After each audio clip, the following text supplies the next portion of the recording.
आंबोलीचा रस्ता असेल, ओणीचा रस्ता असेल किंवा पाचलचा आता एकाचं घर असेल, अरे तुमचे जे पीए होते ना, त्या पीएनीच आता तुमची कुंडली आमच्या समोर आणलेली आहे.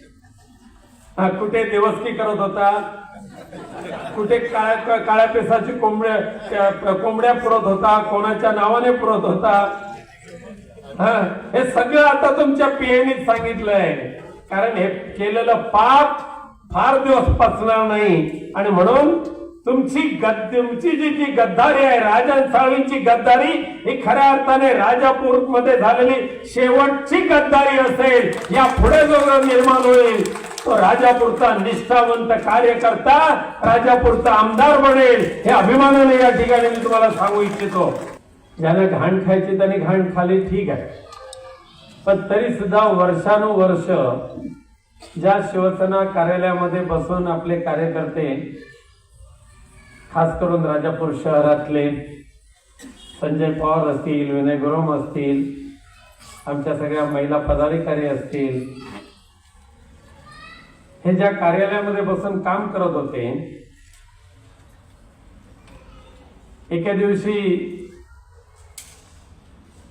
आपल्या एका कट्टरनी निष्ठावंत शिवसैनिकांचा मला फोन आला आणि ढसा फोनवर रडायला सुरुवात केली. म्हटलं झालं काय? एकच की आमच्या साहेबांचा त्यांनी फोटो काढून ठेवला. बाळासाहेबांचा फोटो काढला, उद्धवजींचा फोटो काढला, आदित्यजींचा फोटो काढला आणि ते मला बघवत नाही आहे. आणि तिथे गद्दारांचे फोटो लटकवले.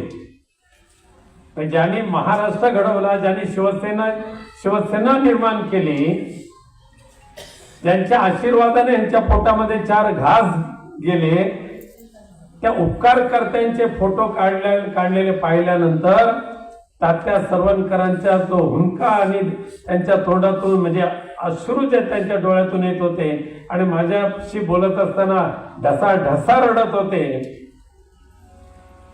म्हटलं तात्या घाबरू नका, सगळ्यांनी एकत्रित व्हा.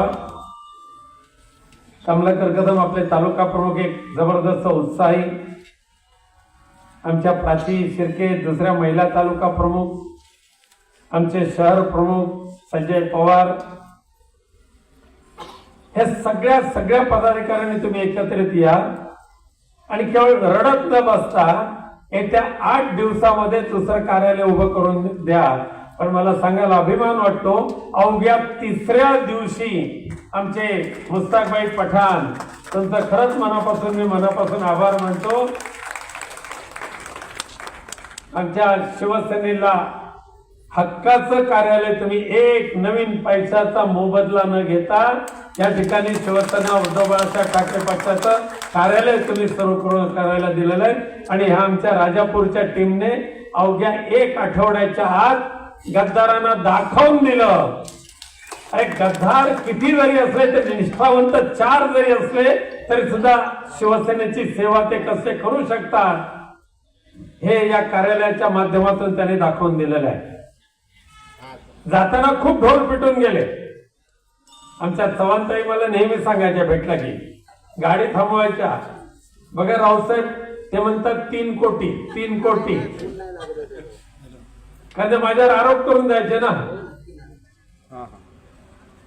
म्हणे मी त्यांना पाडायला 3 कोटी म्हणजे राजन साळवींना पाडायला 3 करोड रुपये घेतले. आता तुम्ही सख्खे शेजारी झालेत ना, ह्या आई बापाची शपथनी सांगा, आणि जर 3 करोड ठरले असतील, दिले नसतील तर ते आणून द्या, 50% तुम्हाला देऊन टाकतो. अरे किती निर्लज्ज. गद्दारी केल्याचं आम्हाला दुःख अजिबात नाहीये. राजन साळवींनी गद्दारी केल्याचं दुःख मला अजिबात वाटत नाही. कारण जे निवडून आलेले किरण सामंत त्यांनी मागच्या विधानसभेच्या निवडणुकीमध्ये सांगितलंय भाषणामध्ये की ज्यांच्याकडे 9 वेळेला गद्दारी केलेली सर्टिफिकेट आहेत त्याचं नाव राजन साळवी, 2004 पासून. आणि परवाच्या दिवशी राजापूरला जी सभा झाली त्यावेळेला आमदार किरण सामंत यांनी राजन साळवींच्या अंगावरचे कपडेच उतरून टाकले. त्याने सांगितलं किरण सामंतांनी 2004 साली तुम्ही शिवसेनेची गद्दारी करून आमच्या बंधूला तुम्ही निवडून दिलात, म्हणून तुमची शिवसेनेतून बाळासाहेबांनी हकालपट्टी केली होती. किरण सामंत सांगतात आणि निर्लज्ज हे ऐकून हसतात.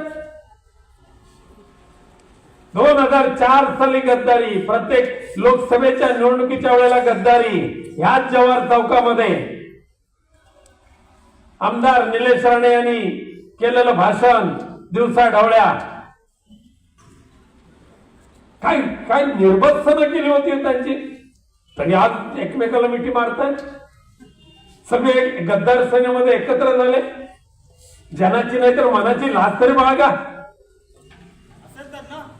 नाही मग काय, नाही गोष्ट वेगळी. परंतु ठीक आहे, विनायक राऊतच्या नावाने दगड फोडत फोडत फोडत तुमचा कपाळ मोक्ष होत आलाय आता. म्हणून मला देवाकडे एकच प्रार्थना करायची की बाबा शेवटच्या घडीत त्यांना जास्त त्रास देऊ नका. उर्वरित त्यांचं रिटायरमेंट आयुष्य सुखात समाधानाने जावं, कारण गद्दारीने मिळवलेला पैसा भरपूर आलेला आहे, भरपूर आलेला आहे.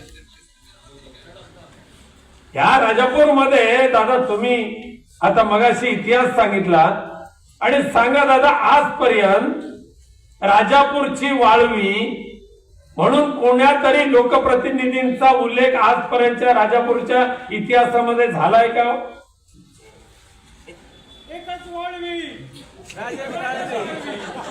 राजापूरची वाळवी राजन साळवी ही पदवी ज्याला मिळाली त्याचं नाव राजन साळवी. आणि रिफायनरीचा केवढा मोठा कळवळा, केवढा मोठा कळवळा रिफायनरीचा. अरे अख्खा राजापूर सहित संपूर्ण कोकण म्हणतोय की रिफायनरी सारखा प्रदूषणकारी प्रकल्प आपल्याला नको आहे. पण हे महाशय हवंय हवंय पिसाळलेल्या कुत्र्यासारखे उद्धवजींवर टीका करतायत. एकीकडे शिवसेना संपवायची, दुसरीकडे ठाकरे घराणं संपवलं म्हणून मिजाज मारायची, आणि तिसरीकडे मोदी साहेब असो किंवा अमित शहा असो महाराष्ट्रामध्ये आल्यानंतर उद्धवजी ठाकरे आणि त्यांची शिवसेना यांचं नाव घेतल्याशिवाय अमित शहा साहेब तुमचं भाषण का नाही संपत? तुम्ही शिवसेना संपली म्हणताय ना, तुम्ही ठाकरे घराणं संपलं म्हणताय ना, मग का तुमच्या प्रत्येक भाषणाच्या वेळेला तुमचा पोटशूळ उठतो आणि ठाकरे ठाकरे नामाचा जपनाम तुम्हाला करावं लागतं? याचाच अर्थ असा आहे, हे जे जनसमुदाय जमलेला आहे ना, एकही नवीन पैसा न देता, कोणताही बचत गट नाही,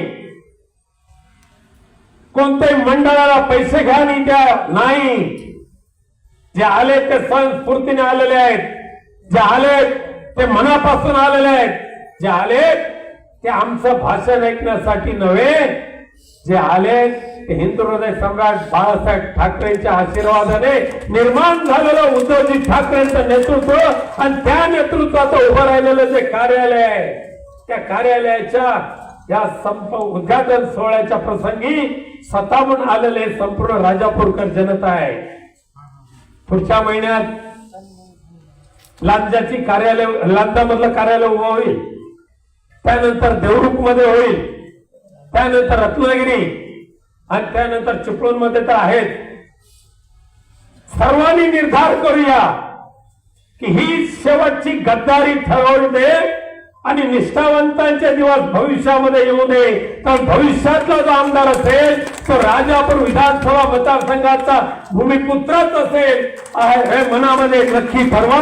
आणि पुन्हा एकदा हे कार्यालय ज्या गतीने, ज्या तत्परतेने, कमलाकर तुम्ही तुमच्या सहकार्याने, तात्या असतील, तुमचे आपले रवी डोळस असतील, प्राची शिर्के असतील, आमच्या विचारताई असतील, ताया चव्हाणताई असतील, संजय पवार असतील, युवा सेनेचे माझे विनय असेल, आणि खास करून मला उल्लेख करावाच लागेल अनिल तुमचा. म्हणजे आजारपणामुळे तुमचे पाय सुद्धा पडत नाही आहे, पण हे कार्यालय कायदेशीर आपण अनिल कुडाळींच्याच नावे केलेलं आहे बिन पैशाने. पण भविष्यामध्ये तुमच्या माध्यमातून एक नवीन एक चांगलं दर्जेदार असं आणखी मोक्याच्या ठिकाणी कार्यालय मिळेल. तुमच्यासारखे दातृत्व हे आमचं कोकणचं वैभव आहे. जात पात धर्म न पाहता एक कर्तव्य म्हणून या कार्यालयाला जागा तुम्ही उपलब्ध करून दिली. तुमचं मनापासून आभार मानतो आणि भाषण संपण्यापूर्वी अनिल तुमचं मनापासून मी कौतुक करतो.